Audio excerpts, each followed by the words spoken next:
tinggi daripada gaji yang diterima oleh karyawan perusahaan pesaing. Selanjutnya itu ada langkah-langkah dalam menentukan gaji. Yang pertama ada analisis jabatan ataupun tugas, yaitu merupakan kegiatan untuk mencari informasi tentang tugas-tugas yang dilakukan dengan persyaratan yang diperlukan dalam melaksanakan tugas tersebut. Yang kedua ada evaluasi jabatan ataupun tugas. Dalam hal ini merupakan suatu proses sistematik untuk menentukan nilai relatif dari suatu pekerjaan sebagaimana unsur yang sangat penting dalam penentuan tingkat gaji. Yang ketiga ada survei gaji ataupun upah. Hal ini merupakan kegiatan untuk mengetahui tingkat gaji yang berlaku secara umum dalam organisasi yang mempunyai jabatannya sejenis. Hal ini dilakukan untuk mengusahakan keadilan eksternal sebagai salah satu faktor penting dalam merencanakan dan menentukan gaji. Yang terakhir ada penentuan tingkat gaji. Misalnya dengan penggunaan metode point system. Itu berdasarkan poin yang sudah ditentukan dengan cara mempelajari informasi analisis jabatan, seperti deskripsi jabatan, spesifikasi jabatan, dan standar untuk kerja.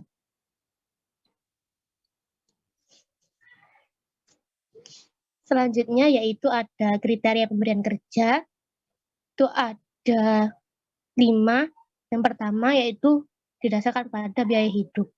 Dengan mempergunakan kriteria biaya hidup ini dimaksudkan agar karyawan suatu organisasi dapat tetap mempunyai produktivitas yang optimal. Yang kedua yaitu produktivitas. Hal ini berarti biaya satuan produksi itu lebih rendah dan mengakibatkan penghematan dalam keseluruhan biaya produksi. Dengan kata lain, keuntungan organisasi ini para karyawan juga mempunyai andil. Lalu yang ketiga ada skala upah ataupun gaji yang berlaku secara umum. Dalam skala penggajian dalam organisasi itu berbeda-beda. Akan tetapi, secara umum, organisasi yang bersangkutan dapat mengacu kepada organisasi yang sederajat dan sejenis yang sudah mempunyai skala pemberian kompensasi sebagai kriteria pemberian kompensasi bagi karyawan. Lalu yang keempat ada kemampuan membayar. Semua organisasi untuk memperhitungkan besarnya biaya yang harus dikeluarkan untuk membayar upah ataupun kompensasi, karyawannya dikaitkan dengan biaya keseluruhan organisasi. Lalu yang terakhir ada upah atau gaji sebagai alat untuk mempertahankan dan memberikan motivasi kepada karyawan. Dalam hal ini, kompensasi, baik upah ataupun gaji, yang diberikan oleh organisasi kepada karyawan akan dapat menarik dan mempertahankan serta memberikan motivasi kerja kepada karyawan apabila diberikan secara tepat dan sesuai dengan jasa yang diberikan. Selanjutnya akan dijelaskan oleh rekan saya.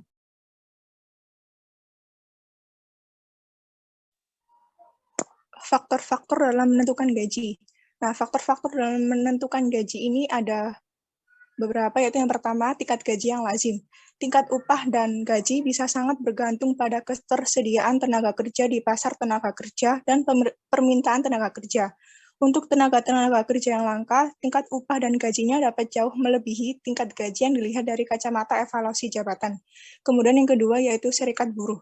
Serikat buruh dapat menjadi kekuatan yang sangat besar dalam suatu organisasi atau perusahaan yang dapat menjadikan organisasi atau perusahaan tersebut memberikan upah atau gaji yang lebih besar bila dibandingkan dengan hasil evaluasi jabatan. Yang ketiga yaitu pemerintah. Pemerintah merupakan lembaga yang berkepentingan dengan kesejahteraan pekerja sebagai warga negara dan juga terhadap kelangsungan hidup organisasi atau perusahaan.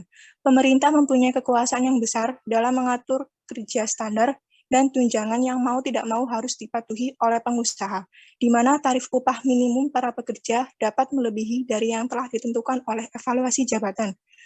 Kemudian yang keempat yaitu kebijakan dan strategi penggajian. Kebijakan penggajian yang digunakan oleh organisasi seperti mengusahakan gaji di atas harga pasar dalam upaya menghadapi persaingan akan mampu menaikkan gaji di atas rata-rata harga pasar. Kebijakan untuk selalu memperhatikan tuntutan serikat buruh diperlukan untuk mencegah terjadinya kerusuhan yang kadang-kadang menimbulkan kerugian yang sangat besar. Yang kelima yaitu faktor internasional.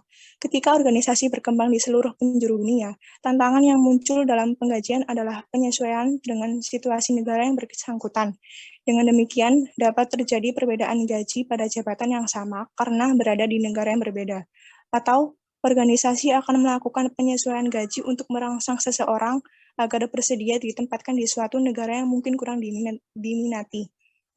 Yang keenam yaitu nilai yang sebanding dengan pembayaran yang sama.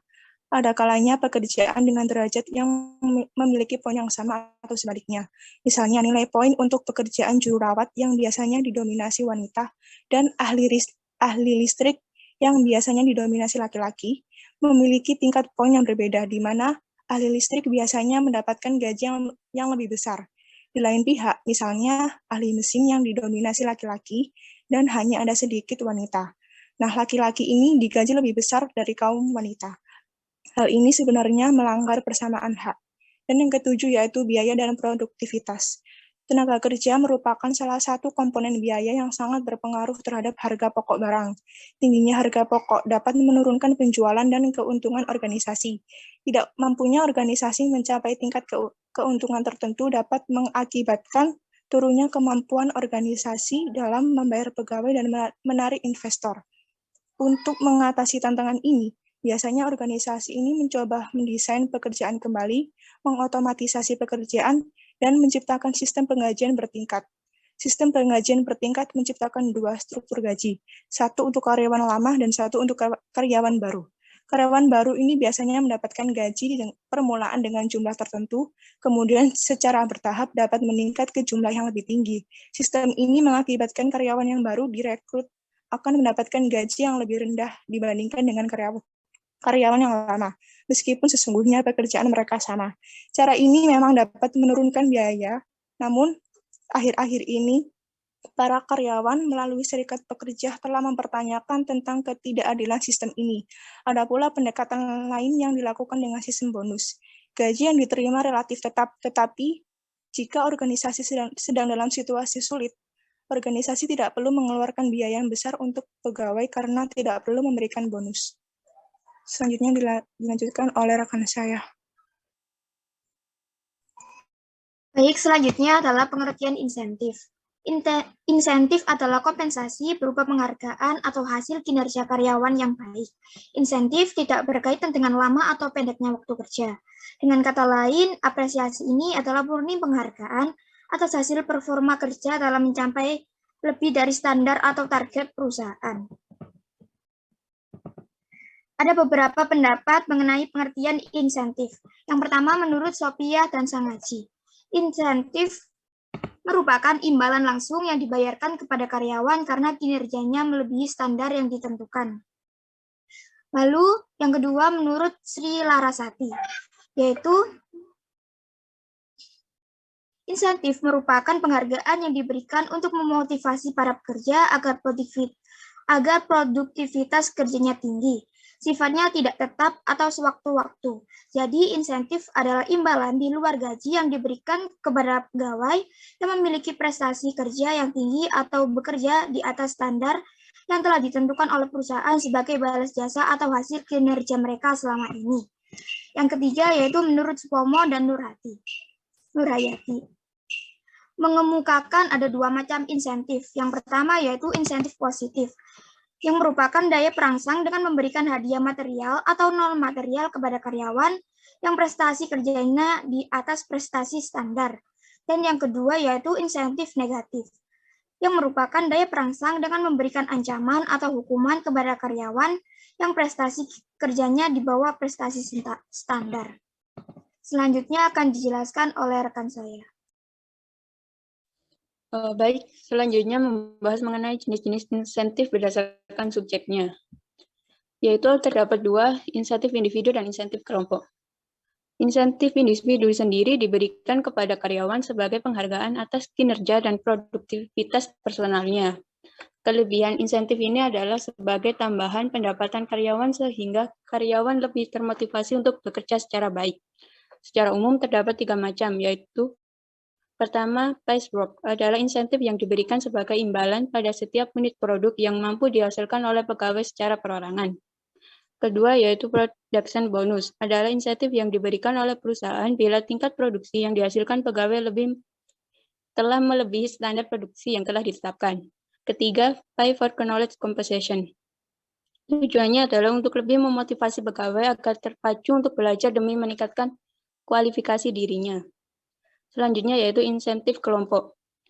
Insentif tim atau kelompok diberikan oleh perusahaan kepada tim atau kelompok yang mencapai target yang telah ditentukan.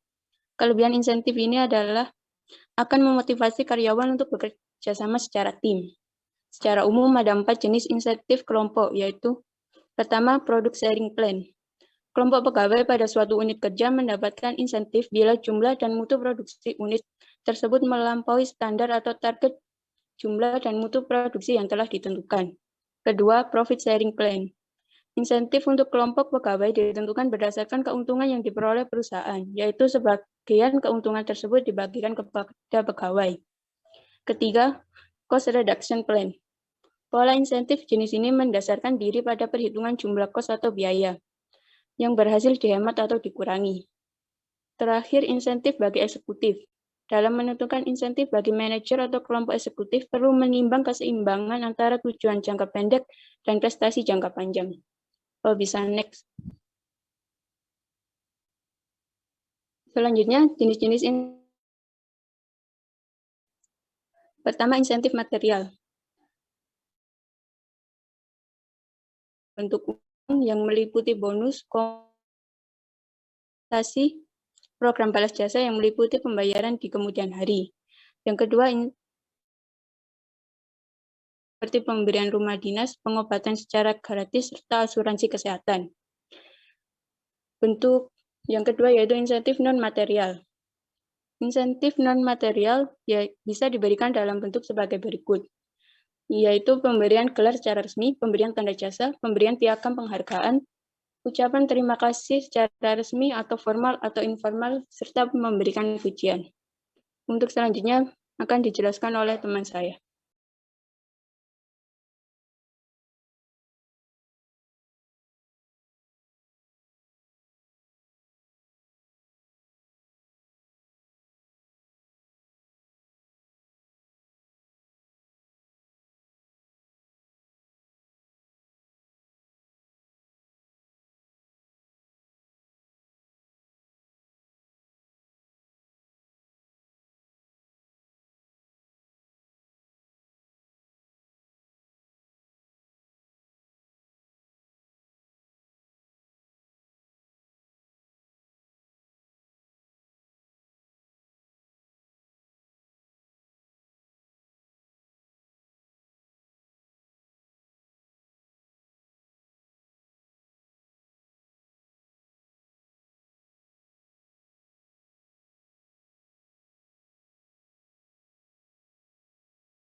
Ya, berikut ini merupakan beberapa referensi yang kami ambil.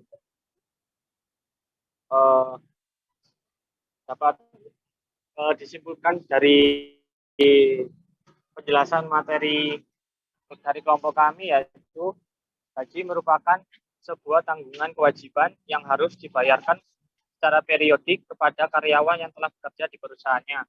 Ketika seseorang karyawan memberikan kinerja yang melebihi standar perusahaan, maka karyawan tersebut berhak mendapatkan insentif atau bonus, baik material maupun non-material dari perusahaan di mana ia bekerja. Sekian presentasi dari kelompok kami. Apakah ada yang bertanya? Kami batasi menjadi 3 pertanyaan saja.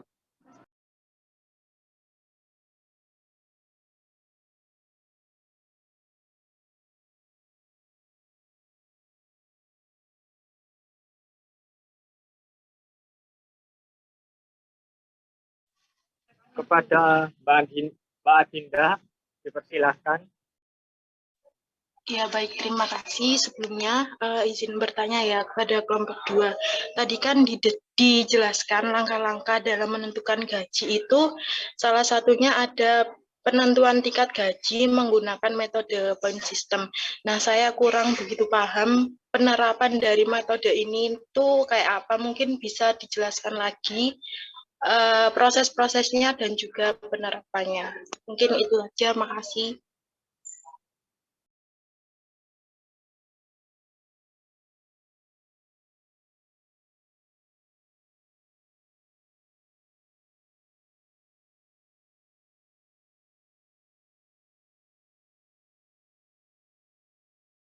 Kepada Mbak Devi Salsabila.